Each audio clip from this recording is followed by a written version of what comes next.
Welcome to Imposter Syndrome, Overwhelm, and Getting Unstuck. We're going to be learning about these two internal blockers to success, imposter syndrome and overwhelm, so that you can gain awareness of the cognitive behavioral cycles that they perpetuate. So that might sound like a big phrase, but I'm going to break it down for you in a bit. And what do I mean by internal blockers? I mean that both overwhelm and imposter syndrome, these are unhelpful patterns, of which some of the elements of these patterns are in our control. You can't necessarily change your environment, you change other people, but we can, and I hope to do that today, develop some tools and skills to positively support the elements of these that are in our control. One of the tools, as we've talked about, is building a supportive community. So I hope that you guys can connect with me so that we can continue to keep this conversation going after the session. Also, just an awareness, building awareness into these cognitive behavioral systems. Knowledge is power. So that's another tool that we're going to be taking away.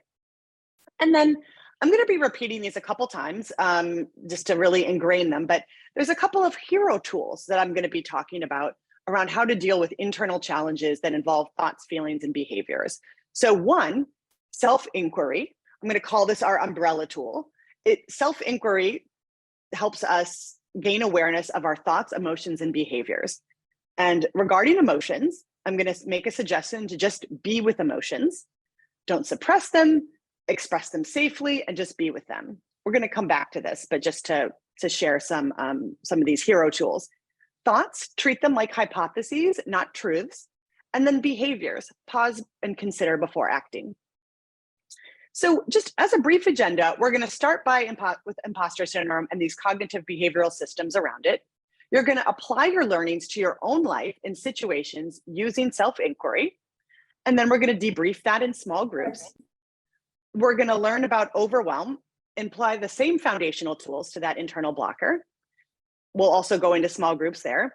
And then lastly, we're going to wrap up with an exercise in a toolkit to help you defeat some of the more tactical aspects of overwhelm. So any questions at this point? I'm going to go look through the chat. Imposter syndrome, when I don't feel like I belong in a place. Angela, that is exactly right. Yes. So I'm going to start sharing my screen here. I'm not going to be sharing my screen very much during today. It's mostly going to be me talking and you talking. So again, welcome. I just want to create some norms for our workshop that above all, respect yourself. If there's something that's uncomfortable you don't want to share with a group, don't share. And then also respect others. I'm encouraging courageous and active participation. And then to take risks, to try something new for the sake of learning and growth. And we've talked about these already. I've already hit on them, but for the sake of kind of ingraining it in your brain, here's going to be our hero tools for today. Self-inquiry, gaining awareness of our thoughts, emotions, and behaviors. This is kind of the tool we need first. And then these are the three ways you can treat emotions, thoughts, and actions. Be with your emotions, treat thoughts like hypotheses, and pause before acting. So we're going to start here with 5 truths and a lie about imposter syndrome. So here we go. Here are the 5 truths, and one of these are a lie. So I'll read them out loud. And as I read them out loud, go ahead and put the number in the chat where you think that might be the incorrect thing, the lie.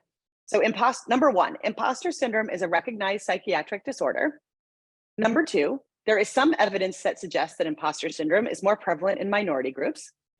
Number 3, there is some evidence that suggests that imposter syndrome is negatively correlated, i.e. decreases with age. 4, imposter syndrome is often simultaneously present with depression, anxiety, impaired job performance, job satisfaction, and burnout. 5, studies are inconclusive that women reported statistically significant higher rates of imposter syndrome than men. 6, the prevalence rate of imposter syndrome is inconclusive. Okay, I see some 5s. Oh, I see a lot of 5s. Interesting. I see a lot of 5s and a 1. 1 is a lie. Oh, okay. All right. These are all great. This is so interesting. Okay, lots of we had a wave of 5s and now 1s. Okay. I'm going to give you like 2 more seconds and I'm going to do the big reveal. Okay. So it is actually number 1, but you guys hit on, because I do want to go further into number 5. And pardon the background noise. I'm in New York City, so you're going to hear some ambulance noises and things. So number 1 is the lie. Imposter syndrome is not a recognized psychiatric disorder. And I'm going to come back to that in a second. But for the moment, I want to address number 5. So this was all according to a 2019 meta study that synthesized data from 62 published studies. In that study, about half of these 62 studies did report statistically significant higher rates of imposter syndrome than women did. And the other half of the studies reported similar rates of imposter syndrome between men and women. However, and I think you guys must really be good at this, because there's another study I want to share with you, because there was something that came out. I just threw it in the chat. There's a study from 2019, and I highlighted this on my slide here, that a study of over 1,000 female academics, 95 scored moderate, frequent, or intense levels of imposter syndrome versus what the general population suggests is around 70. So this one, it's somewhat inconclusive, but I think that there is some evidence that suggests that sometimes women do experience imposter syndrome at higher levels. So just to jump back to imposter syndrome not being an officially recognized disorder, it's not featured in standard psychiatric manuals. The published literature, it includes no studies of interventions to treat imposter syndrome. However, given the current rate of peer-reviewed literature, mental health professionals faced with patients suffering from imposter syndrome will likely use evidence-based treatments for things like cognitive behavioral therapy, like they would use for depression and anxiety. So why am I telling you all of this? I'm telling you this because imposter syndrome has a big impact, but there's not a lot of big solutions. There's no silver bullet, and you probably already know this, to imposter syndrome. The fact that it's co-present with things like depression, anxiety, impaired job performance, job satisfaction, and burnout, I think what that tells us is that evidence-based treatments like cognitive behavioral therapy, it's really our best current tool. So that is why we're going to be talking about cognitive behavioral therapy today. And I know this sounds like a big word, but I'm going to define it for you. It's not really a word, it's a phrase. But it's based on the concept that thoughts, feelings, and physical sensations and actions, these are all interconnected. That when you have a negative thought and negative feelings or emotions, they can trap you into this vicious thought cycle.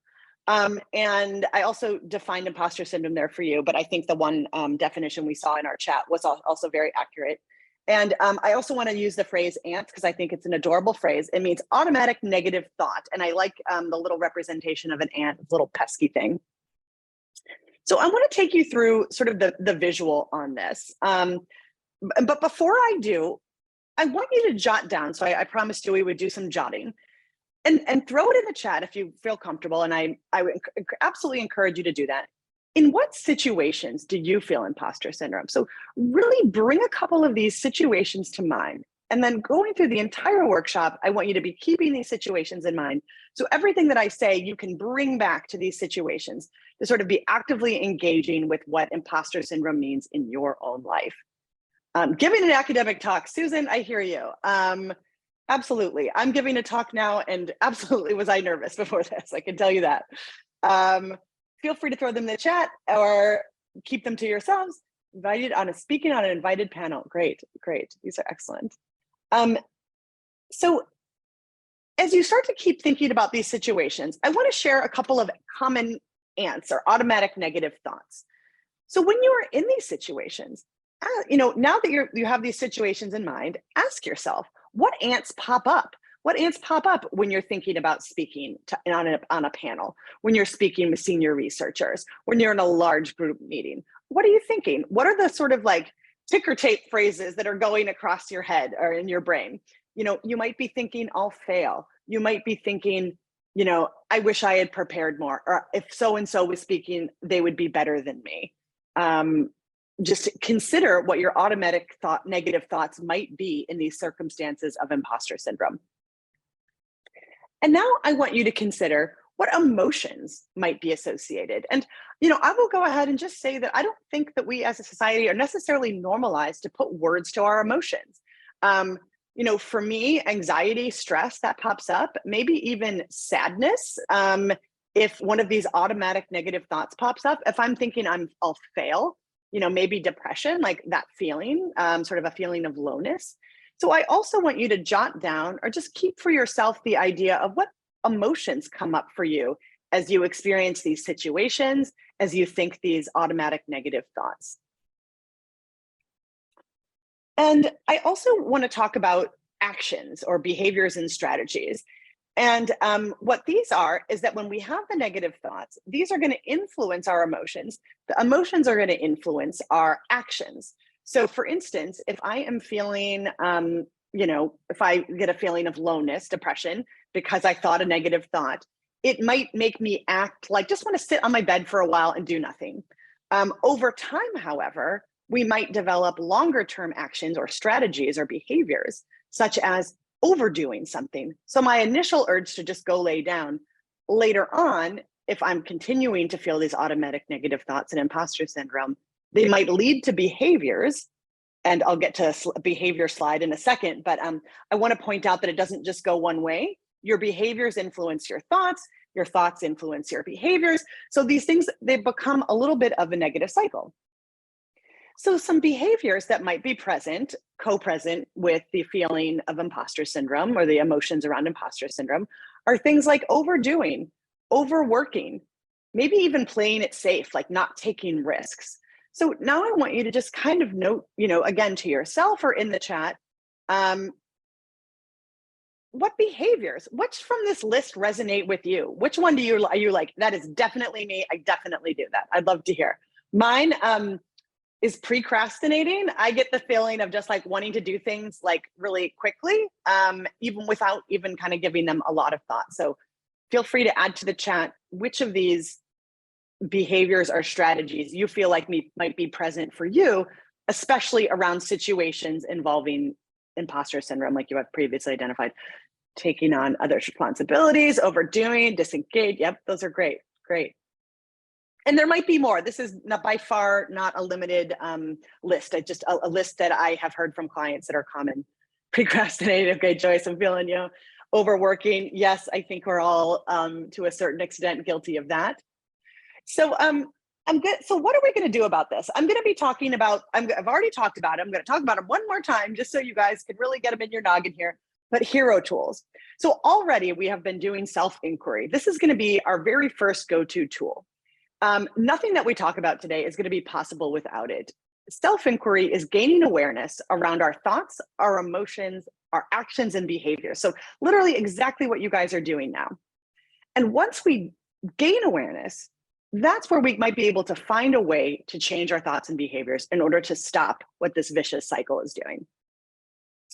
So as far as emotions, I think there's a lot of bad information out there on what to do with emotions. Let's not suppress them. Emotions arise naturally. They are part of the human experience. There's nothing you can do to stop them. They are just us being humans. A metaphor I really like to use is just like the image here, a beach ball in a wave pool. Like just ride it out. Know that every emotion has a beginning, a middle, and an end. They might be uncomfortable, but they can't hurt us. So keep that in mind. And again, if you think about the beach ball metaphor, if you try to suppress a beach ball, what is it going to do? It's just going to pop up and you're not going to be able to necessarily have control over where it goes. So the safest way to engage with emotions is really just letting them be, to ride them out in a safe manner, maybe expressing them in a safe manner. Another tool I like to use is name it to tame it. And it's a little bit like what we're doing already when I asked you to name some emotions, that if you are in a strong emotion, naming it can sometimes take a little heat out of the emotion. So get a little distance from it, take a little heat off of it. So another hero tool is thoughts. What do we do with thoughts? We should treat them like hypotheses. So acknowledge them, maybe even notice their history. Like, how long have I been thinking this thought? Get, again, some distance from it. You can use the name it to tame it, like the way that I sort of suggested that maybe thoughts just kind of go through your head like a ticker tape. What are those thoughts? Recognizing that just because we think something, it isn't true. And start to investigate, is this thought true? What evidence do I have to back it up potentially? And then our last hero tool is going to be pause before acting. And I realize that this is something that we learn as children, but I think it goes with, I think it doesn't go without talking about a little. And I'm thinking there was that incident, I think it was the Oscars with Will Smith and Chris Rock. And that one comes to mind because, Will Smith, he had his emotions were running. He was probably thinking something like, oh, this is very disrespectful. How dare he? And what did he do? He got caught up in his emotions. He got up and he slapped Chris Rock. So there was a psychologist that at the time, I remember reading her saying something like, if he was in a cooler, calmer moment, perhaps Will Smith would not have acted that way. Perhaps he would have taken a moment to pause and choose what would be useful for his career, for his fans. There's a quote that I like by Viktor Frankl, and it says, between stimulus and response, there is a space. In that space is our power to choose our response. And in that response lies our freedom and our growth. So I want to pause here before we go into reflection and discussion here. Are there any questions? And feel free to come off mute. Feel free to throw them in the chat, but just about any of the presentation that we had just here. Thanks everyone for all their sharing. Any questions? Feel free to raise your hand or come off chat or come off mute. Okay, well, now that we've had a little bit, how do we know if we have imposter syndrome? That, Joyce, is you've really gotten to the root of the matter, right? It's completely confusing when we often no one teaches you, let's say, to question what's going on in your head. So how do you know if what you're feeling is imposter syndrome, or how do you know if what you're feeling is factual or not factual? And I guess I would say kind of what we talked about on the slide there was check the evidence. So, have you actually gotten a bad, feedback? Have you actually gotten, criticizing feedback? Have you actually not done well on a score? Surround yourself with honest friends is a great answer. It's basically people that can really give you that reality check. And even there are ways to check that reality yourself, to suspend maybe the thoughts and ideas that are going in your head and check the evidence against it. So getting an outside opinion or looking back to what evidence or data you might have in your own life. So you're absolutely getting right to the heart of the question, or the challenge, I should say. Great question. So I want to spend a couple of minutes, believe it or not, we're going to do a little more self-inquiry here. And I'm actually going to turn on some music while you grab a pen and paper. And feel free to turn off your cameras if you have them on. And I'm going to throw a couple of questions in the chat, and I'm also going to read them out loud.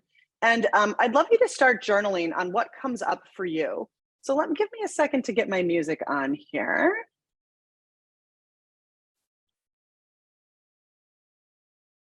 I just think the music gives us a little something. Okay, I think you can hear it now. So I'm going to throw these in the chat, and then I'm going to read through them. They're not that easy to read in the chat. So journal on these as I read them. What situations might trigger imposter syndrome for you? We've gone over a few of these. What automatic negative thoughts do you have in these situations? What emotions might be present around these situations and thoughts? What immediate urges and actions do these thoughts and emotions trigger for you?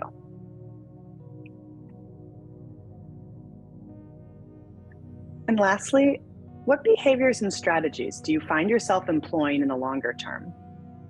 For instance, and there's a whole list of things: overworking, taking on others' responsibilities, playing it safe. So go ahead and just journal on these for just a couple minutes. I'm going to set the timer here.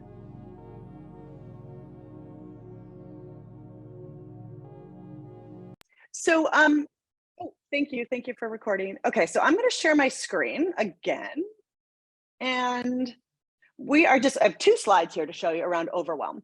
So overwhelm, I want you to be thinking of overwhelm. Yes, it's physical, like there are to-do lists, there are feelings, there are bodily sensations, but I want to also be talking about it in a way that involves emotion. So I love this definition by Talkspace that emotional overwhelm is to be completely submerged, like underwater, by your thoughts and emotions about all of life's current problems to the point where you lack productivity or feel paralyzed. So who can relate to that? Throw it in the chat. Just throw a yes or a smiley, or I don't know, it's a frowny face. I'm not sure if this sounds like something that happens to you ever. And this is my own attempt at illustrating what's going on. So you have these emotions. Maybe you're feeling scared, frantic, crushed, again, like crushed, like that wave is crushing down on you. And then physical sensations. Like I want you guys to feel normalized and validated. There are your body releases cortisol, the stress hormone. Your body releases adrenaline. That's that fight, flight, or freeze urge. So you might feel anxious, sweaty. You might get a rapid heartbeat. You might literally feel tense. You might literally feel like, I just need to go lie down because I can't do anything right now. And then you have obviously all these thoughts going through your mind, right? Some of them might be helpful, like let me check that next thing off my to-do list, but some of them might be completely unhelpful, like some repetitive or ruminating thought. So with that, hopefully we're all on the same page as what we're talking about when we talk about emotional overwhelm. We're going to do another little self-reflection exercise.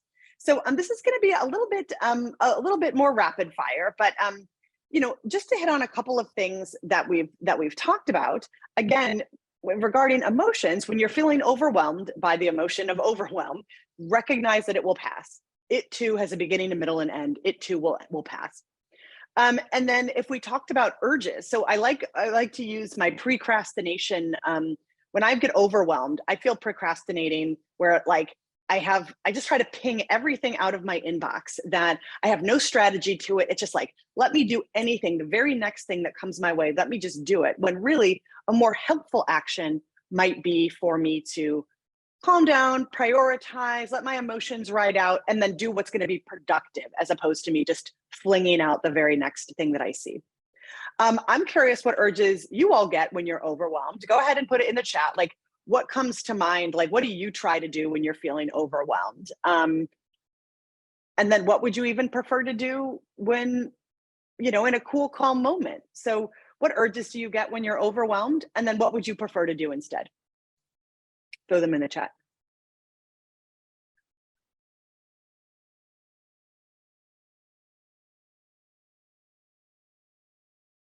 Or if anybody just wants to share out loud, that's fine too.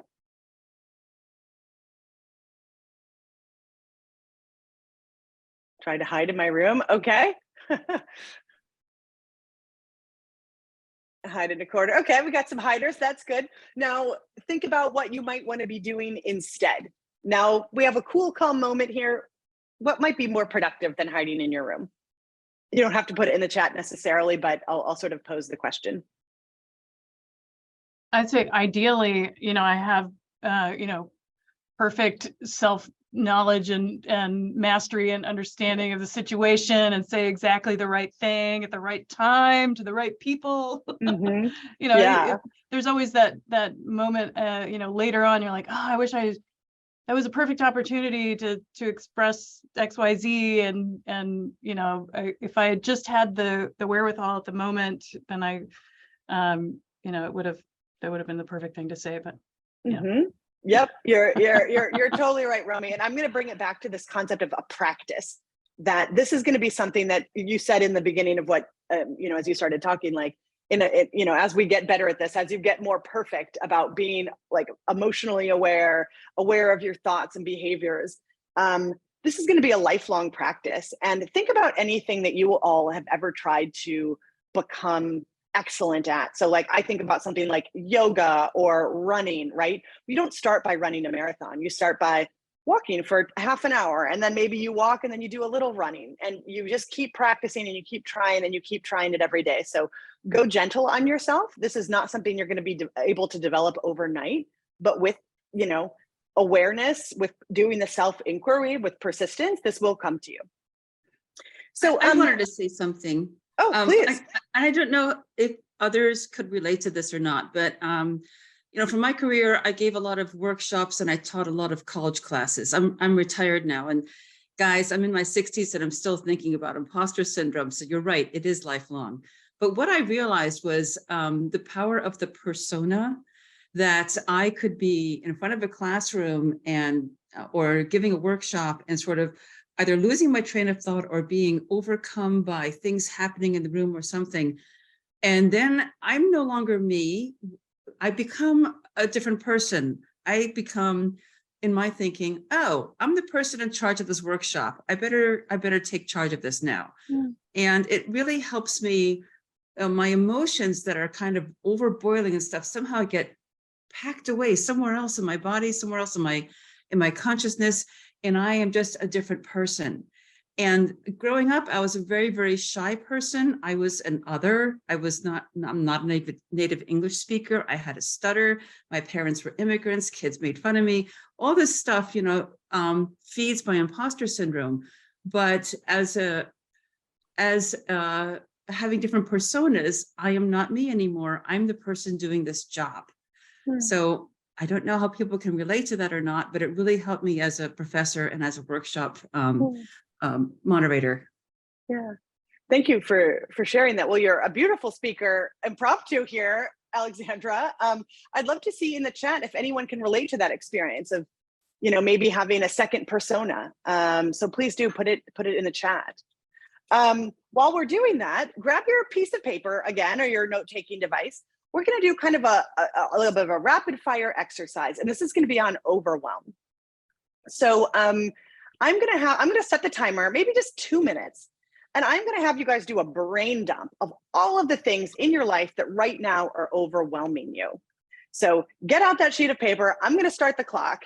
What are the to-dos you have? What are your to-buys? What are the conversations that need to be had? Where do you need to go? What keeps you up at night? What worries do you have? What nags at you? So get that all down on a sheet of paper. Just list it, brain dump. What do you need to do? What do you need to buy? What is bothering you? What keeps you up at night? Get that all down on a piece of paper.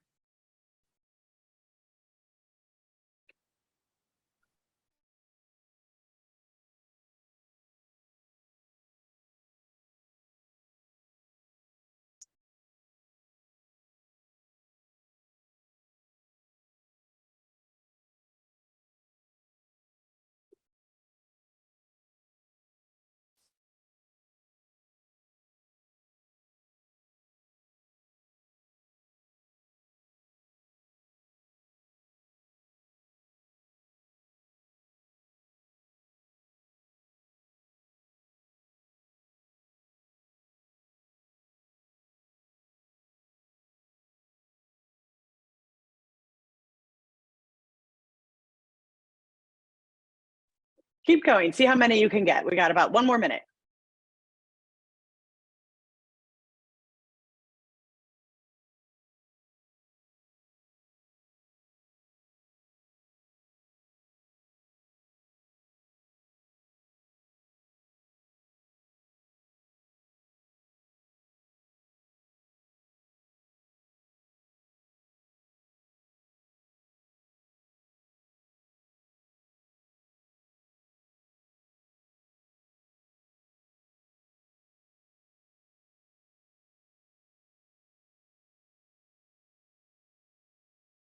Okay, let's pause there. Write up your last couple and put your pen or pencil down. And now we are going to apply a couple more concepts and skills. So keep that list in handy. Feel free to add into your chat, how many, I'd love to hear how many you guys got on your list. Like how many of these little tasks do you have? What emotions that you noticed as you wrote down this list? What urges to act did you have? Did anyone like pull out their phone or like text someone or open their email and try to get something done? Like I'm here to validate that as totally normal, but I would be curious to hear if that happened. So keeping your lists out, and again, please feel free to throw in the chat how many you had on your list, what emotions you noticed, if you had any urges. 15, 5, great, excellent. So I will put these, I'll share my screen in a minute for those of you who are visually oriented, but I'm going to go through a couple of concepts, just kind of quickly, and I'm going to afterward put you in other short debrief groups. So you will have a chance to talk and debrief about these. So what I want you to do is look at your list and see which of the 5 of these concepts apply. So I'm going to start the one tool, and it's called values.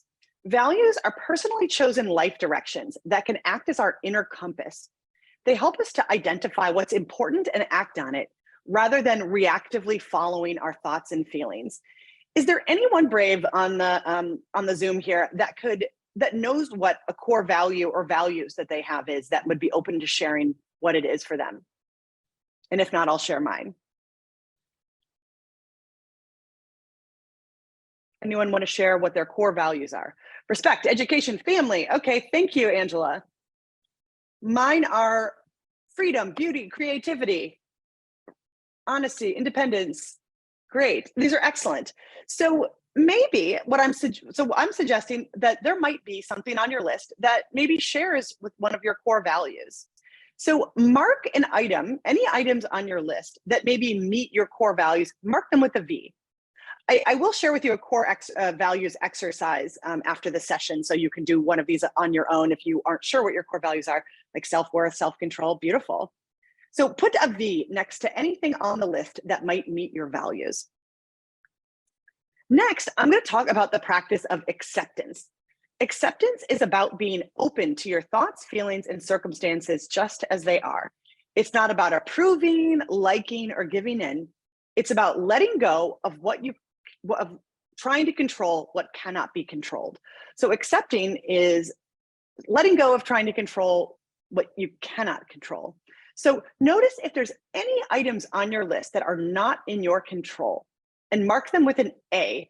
So V for values, A for acceptance if they're not in your control. Something like that might be, I don't know, like something bad happens to us and it's in the past. Sometimes there's really nothing, it's nothing you can do about it anymore. It's no longer in your control. So put an A for anything outside of your control. Boundaries is the next one we're going to be talking about. A boundary is a limit we set to define the difference between what we will and will not accept from others.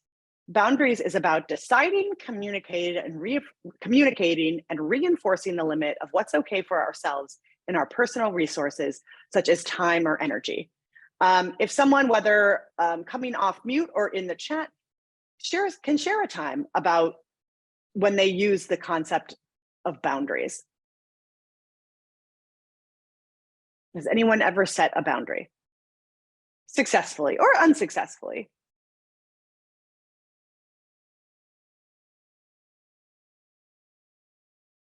I will share that I was just on a call with a client this morning, and they were talking about a coworker who would raise their voice. And we talked about a way to show that coworker what to do around how to show that coworker that raising your voice was not acceptable. It's a boundary my client wanted to draw. It was something that, if the other person raised their voice, this is what was going to happen, that she would no longer engage in the conversation. She would ask the coworker to go in a private room. And so that's an example. Beautiful. They violated your boundaries. You enacted a repercussion. That was perfect, Nancy. Thank you. Perfect example. So with that said, is there anything on your list that might benefit from having a boundary drawn? Where is your time? Where is your energy being spent that perhaps you might be able to say no and reinforce it? This is not okay for you. Put a B next to those. So B for boundaries. Next, we're going to go to C. It's a little awkward. I'm going to call it cut, curtail. I know it's a little awkward sounding, but it's a way for me to get a C in here.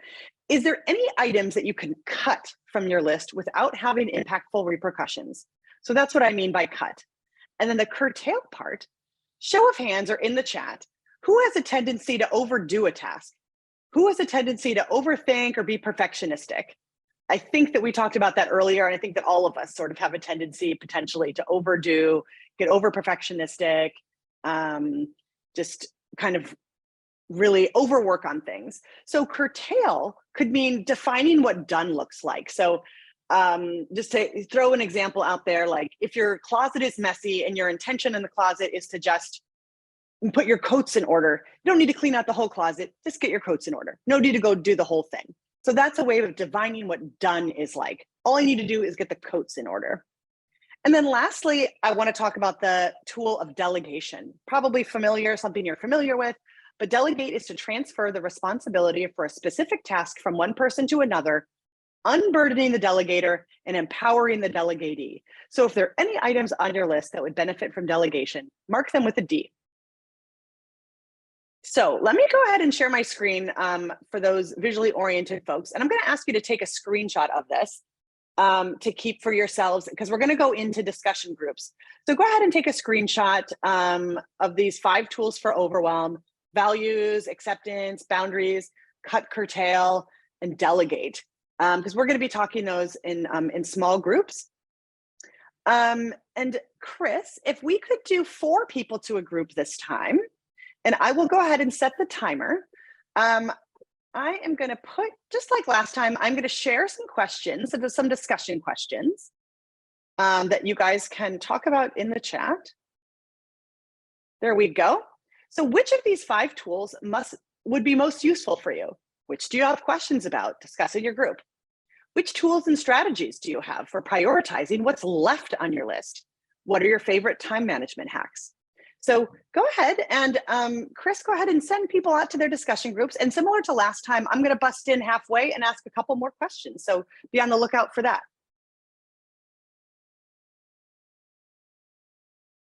You guys have been great. Thank you so much for having me. And feel free to connect. And you have the deck, and you're going to get a survey as well. Happy holidays.